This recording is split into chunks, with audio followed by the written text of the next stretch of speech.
Rick Revel, Mr. History, brought to you in part by Dixie Gun Works in Union City, Tennessee.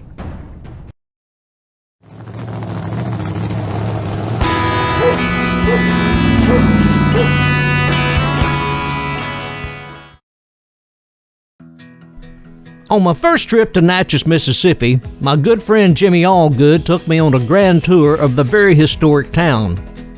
Our first stop was the Under the Hill Saloon, which is possibly the oldest saloon on the Mississippi River. The town claims to be the oldest, so quite naturally, the saloon may very well be. As we would sit and visit in the old establishment, Jimmy would tell me about some of the famous people who stopped by the place. It is said that Jim Bowie and Mark Twain were both frequent customers. And as the story goes, frontiersman David Crockett also made a pit stop here. The town of Natchez is known for its beautiful antebellum homes, and one of the most unique is Longwood Mansion. Construction on the house started just as the American Civil War got underway. When the Union Army arrived, construction ended, and a great portion of the home's interior is incomplete to this very day. During episode 23 of History Highway, renowned historian and author Donnie Kennedy joined me at the Melrose Mansion to tell the story about William Johnson, a freed man of color who became one of the wealthiest men in Natchez.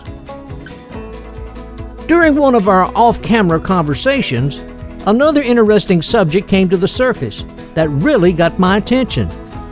He mentioned a place called the Devil's Punch Bowl, which is on the Mississippi River not far from where we stood. On this episode of History Highway, Donnie Kennedy will join me once again to talk about a concentration camp that was built by the Union Army for freed men of color. And the infamous location of the camp, it has become known as the Devil's Punch Bowl.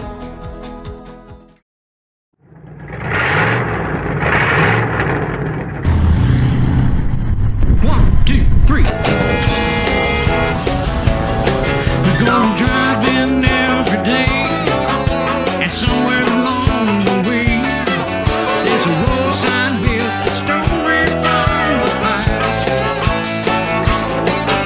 History is everywhere, and I'm gonna take you there. So buckle up tight, we're going there real fast.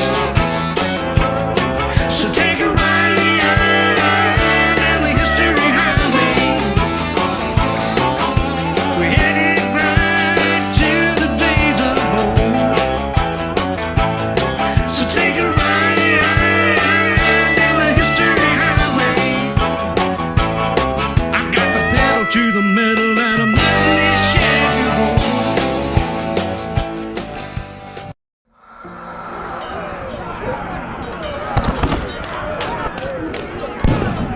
It doesn't matter if you're a reenactor who loves the smell of black powder in the morning on the battlefield, or a collector who admires the craftsmanship of a well-made weapon of old. Dixie Gun Works has a Pedersoli just for you. And not only does Dixie Gun Works have a warehouse full of Pedersoli reproduction firearms, they have an incredible collection of antique firearms. Inside the pages of their huge catalog, you will find gun parts, shooting accessories, reenactor clothing, camping supplies, and even some big guns if you like to burn a lot of powder. Dixie Gun Works is located in Union City, Tennessee. But for your convenience, visit our online store at www.dixiegunworks.com or call 1-800-238-6785.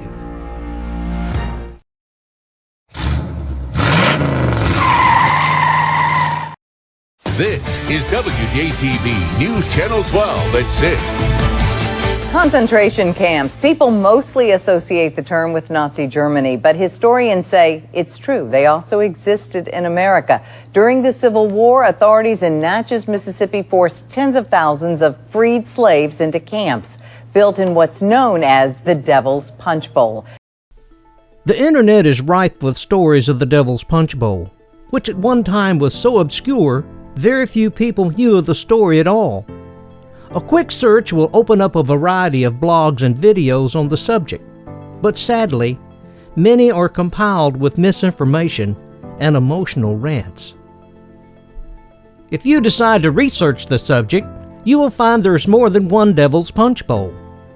There's one in the state of California, Indiana, Oregon, Washington State, Wisconsin, and even one in Canada, so it gets very confusing. With hopes of getting the story right, let me put the pieces of the puzzle together for you. In 1933, the U.S. Army Corps of Engineers dredged the Mississippi River in order to straighten out a huge elbow in the waterway called the Cowpen Point.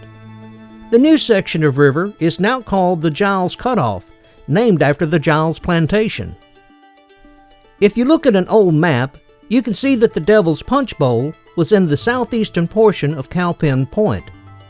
This is where I want to focus on the story.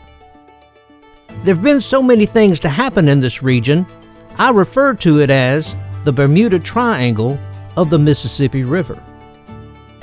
In modern times, according to Channel 12 News, WJTV, on separate occasions, two small aircraft crashed into the Devil's Punch Bowl.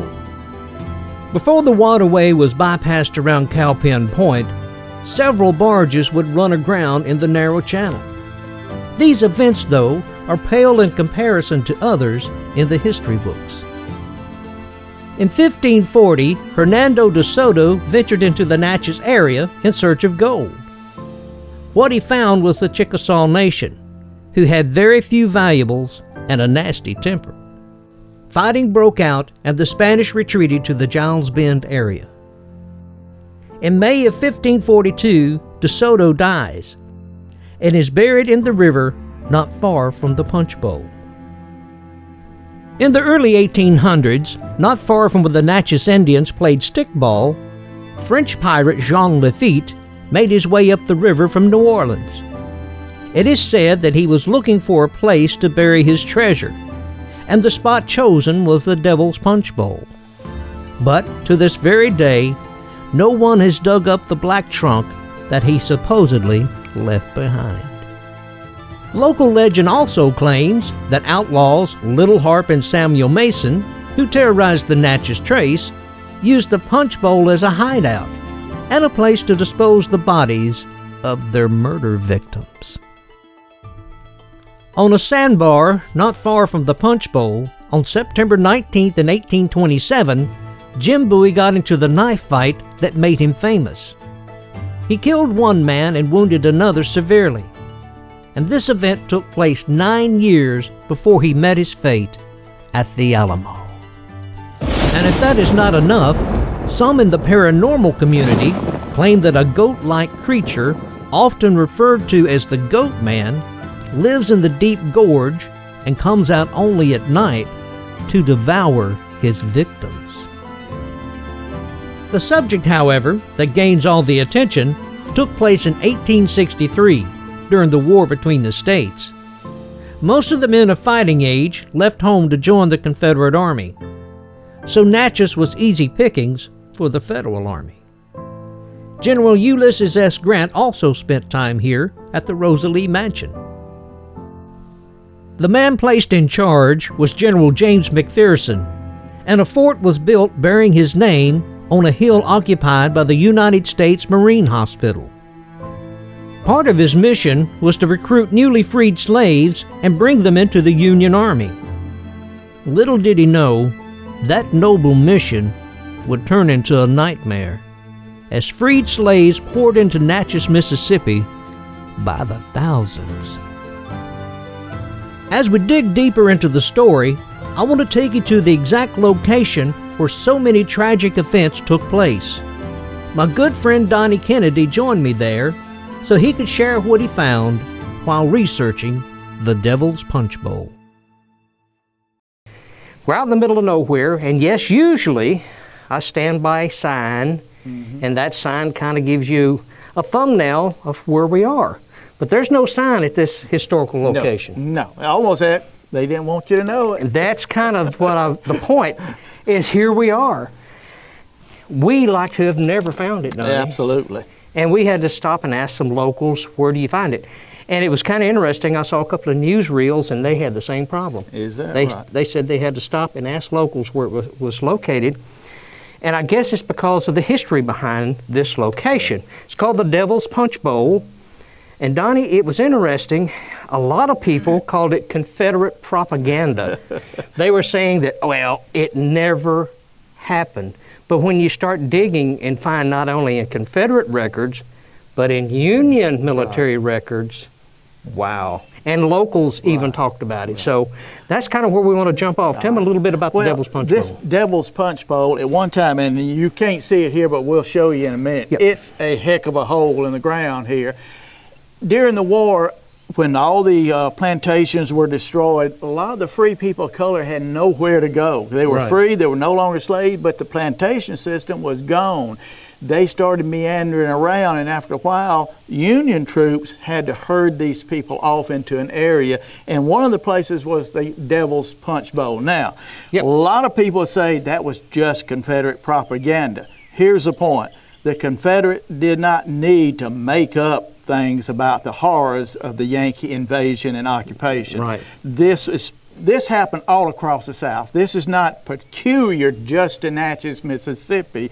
This happened in Louisiana, in Virginia, in Tennessee. Right. When free people of color were, when ex-slaves were now free, they had no safety net. There was no Social Security, no workman's comp for them, Right. no housing, no food. They began to wander all over the place, and they were literally herded together by the Yankees, and a lot of them ended up in places like this. And literally would come to a population center like Natchez, and that's where they came to, to seeking refuge. Right. So these refugees were looking for help, and what did they get? They got stuck in an area where they had very little food, very little water, and just hundreds, if not thousands, died. Now, some sources say 20,000 died here. Right, I've seen those. Now, figures. other people say, no, that was a little bit too high. It wasn't that many. It doesn't matter if it's 20,000, 10,000, 2,000, or 200. It was too many. This is the result of destroying the southern plantation system without any forethought by the Yankees of what's going to happen to these people. And I laid the blame on the Yankee more than anybody else. He came down here, he destroyed the only safety net these people had. The infrastructure, it was gone. Exactly. Not only was the plantation gone, but the means of production and storage of food, barns and things of that nature, were destroyed. Right. The people literally had nothing. So the blacks, obviously they went to the Union Army, and the Union Army herded them off this way. Now, a lot of people say, well, the Union, they love the blacks. No, go look at Alex Haley, I'm sorry, not Alex, it's Ben Haley, who was an infantryman of the 17th Maine, and his narrative called Yankee Bullets and Yankee Hurrahs and Southern Rebel Yells. He talks about how much the Northern troops hated Irish people and black people, and the further south they came from New England, the more Irish people and black people they ran into. They despised them, they treated them roughly. There's no different here in Natchez, Mississippi. Well, Sherman himself expressed it coming out of New Orleans. He expresses that and gets in trouble in Cairo, Illinois during a newspaper interview, spouting those words, and he's kind of put on furlough for a while and saying, you've been a bad boy. You shouldn't have said those things in the newspaper. Right. And it was a few months before Grant calls him in to help me. Yeah, right, and which he did. But throughout the official records, War of the Rebellion, I can show you where Sherman detested the black people, especially those that was following his army. Many times he'd cross a river and burn the bridge so that the black people that was trying to get some refuge could get some. He didn't want them around. And the Northern troops really did not. Basically, now there are exceptions to every rule. I'm speaking in generalities here. Please understand that, because there were some good humanitarians in the North as well as in the South. The Sugar House down in, that was in Morgan City, Louisiana, a similar situation as this. When the Confederate Army finally retook that area, it was the Confederate military that rushed food and aid to those starving former slaves. It was humanitarians on both sides, but unfortunately the North is the one that created the problem. They didn't make it any better. The Devil's Punch Bowl is a perfect example of what happened. Yeah.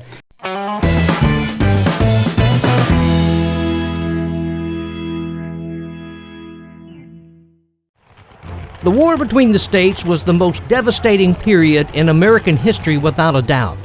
And during the Reconstruction years that followed, even more senseless pain and suffering was inflicted upon the South. From the pens of the Kennedy twins, who authored The South Was Right, comes a new book titled Reconstruction: Destroying a Republic and Creating an Empire. Within the cover of this 550-page masterpiece are 32 chapters with over 1,200 footnotes of documentation proving that 15 southern states were forced into a torture chamber known as Reconstruction. Existing to this very day, modern-era Reconstruction continues to affect everyone, regardless of the color of their skin, in one way or the other. To get your copy of this must-read book, go to www.kennedytwins.com. That's www.kennedytwins.com. Many years ago, Discovery Park of America was nothing more than a dream for Robert and Jenny Kirkland. Located in Union City, Tennessee, this world-class museum and learning center is second to none. It doesn't matter if you're a teacher planning a class trip, a parent looking for a vacation stop, or an individual who loves history and science, Discovery Park of America is the place for you. From days gone by to the future and beyond, there is something for everyone, no matter your age or point of interest. Since the year 2013, well over 1.3 million visitors have visited our 50-acre, $100 million facility. What used to be a peaceful cornfield in the countryside is now a state-of-the-art destination for you and your family. For more information, go to www.discoveryparkofamerica.com.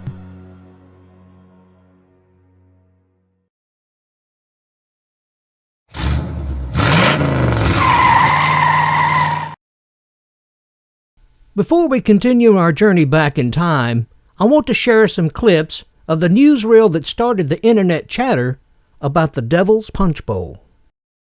When the slaves were released from the plantations during the occupation, they overran Natchez, and the population went from about 10,000 to 120,000 overnight. So they decided to build an encampment for them at Devil's Punch Bowl, which they walled off and wouldn't let them out. Disease broke out among them, smallpox being the main one, and thousands died. They were begging to get out, turn me loose and I'll go home back to the plantation, anywhere but there. But they wouldn't let them out. The Union Army did not allow them to remove the bodies from the camp. They just gave them shovels and said, bury them where they drop. Then you come on up washing away bluffs, and at the Devil's Punch Bowl that has so many people that no one knows how they got killed or when, and they're still down there wasted. And even to this day, they talk about wild peach trees that come up down there, but no one in Natchez will eat them because they know what the fertilizer was. With everything we've talked about thus far, you should be able to understand why I call this region the Bermuda Triangle of the Mississippi River. From this point, I want to give you some historical fact of how the Devil's Punch Bowl became a story at all. After Benjamin Butler captured New Orleans in May of 1862, life in the Deep South changed forever. He would soon become the military governor of New Orleans and the surrounding area, and the political power he gained went to his head quickly. The first thing he ordered was the confiscation of weapons. Then, he demanded that all citizens would take an oath of allegiance to the United States and disavow themselves from the Confederacy. And those who refused paid the price. If you were a business owner, you lost your business to a carpetbagger. Plantation owners watched as their homes were burned to the ground. Women who disrespected soldiers in blue could be prosecuted and serve jail time. And if you were simply of the Jewish faith, you might end up in jail also. The one good thing that he did was to start a relief program for the poor. That benevolent program was dashed, however, when it was overwhelmed by the refugees he created. With the plantations destroyed, where would the slaves live? And what would they eat? According to the diary of Natchez resident Allie McMurrin, 2 Union gunboats came to her city on the evening of September 1st, 1862. Natchez had no military purpose, so therefore it had no defenses. The only peacekeepers they had was the Natchez Silver Grays, who was made up of elderly men and beardless boys. Led by Major Douglas Walworth, who was recuperating at home from war wounds, the tiny band of militia was determined to fight off the invaders. The next morning, on the banks of the Under the Hill section, they opened fire on a U.S. Navy landing party. In retaliation for killing 1 sailor and wounding 6 others, which included an officer, the gunboat Essex opened fire. For 2.5 hours, heavy artillery shelled the city. Much of the Under the Hill section was destroyed. On top of the bluff, several homes were set afire by exploding shells. When the smoke cleared and the USS Iroquois and Essex steamed away, Natchez had some wounds of her own. Besides the destruction of buildings, several were injured during the shelling. 1 elderly man and an 8-year-old girl by the name of Rosalie Beekman died during the attack. On July 13, 1863, Union troops landed once again in the newly rebuilt Under the Hill section, and martial law became the rule of the day. As plantations were destroyed all up and down the Mississippi River, the refugee population of Natchez grew exponential overnight. Before the numbers became unmanageable, many of the men fresh off the plantation signed up to become part of the U.S. colored troops. Their first assignment would be the building of Fort McPherson. Many would train to be part of the infantry, and a select few went on to serve in the heavy artillery units.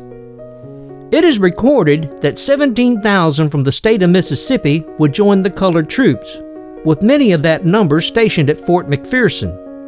Now this is where the math gets crazy quick. In 1860, the population of Natchez was 4,272 whites, 2,132 slaves, and 208 freed people of color. Upon emancipation, most of the freed people of color had no place to go because of the war-torn countryside.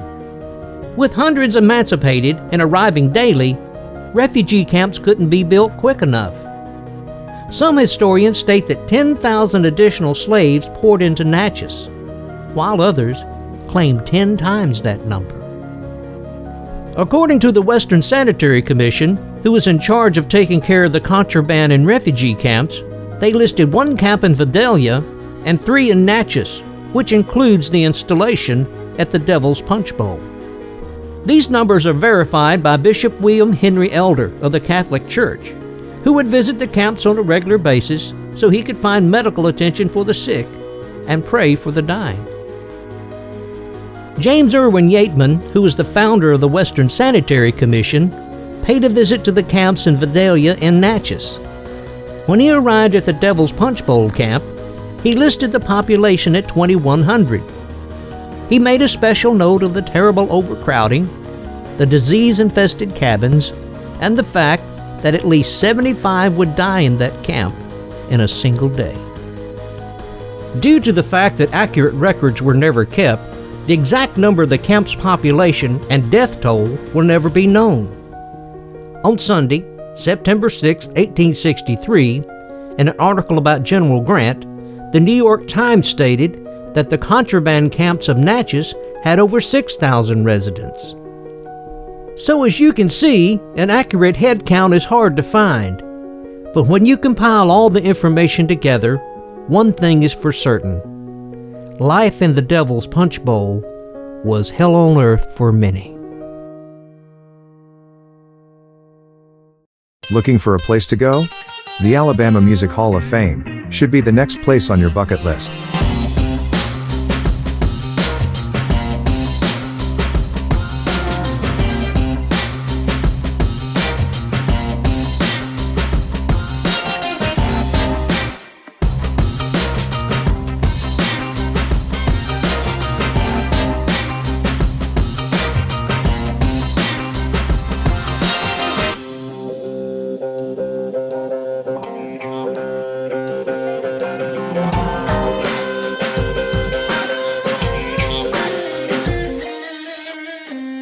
From the Swampers to Nat King Cole.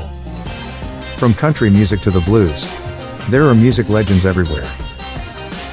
The Alabama Music Hall of Fame is at 617 Highway 72 West, Tuscumbia, Alabama. The Alabama Music Hall of Fame, where the legends live. When my mother was in college, she danced with Confederate veterans.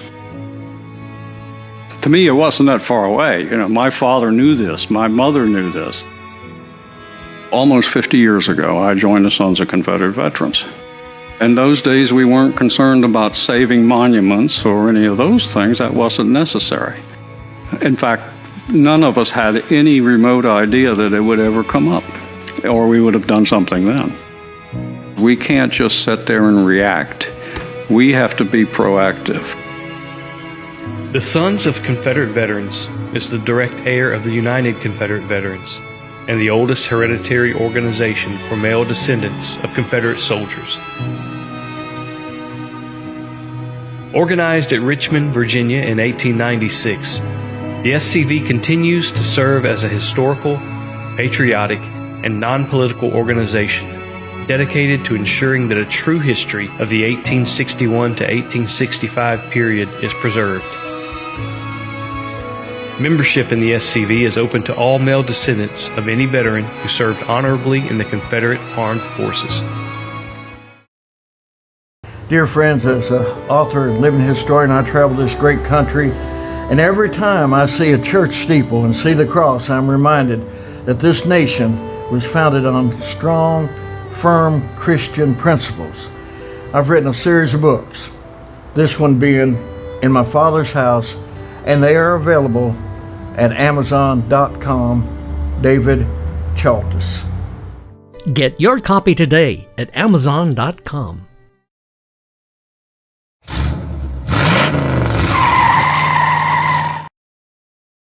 Ladies and gentlemen, that's what this show is all about, is to get you in touch with your American roots, and I hope you do. This is History Highway. Donnie Kennedy. It's my pleasure. Bless sir. you, brother. This has been fun. Now, we're going to gingerly walk this direction because behind us is the Devil's Punch Bowl. And we don't want to end up there. And it's a deep gorge. It is. So, thank you, brother. Yes, sir. Let's go. We'll be back on History Highway. My crew keeps me on the road from episode to episode.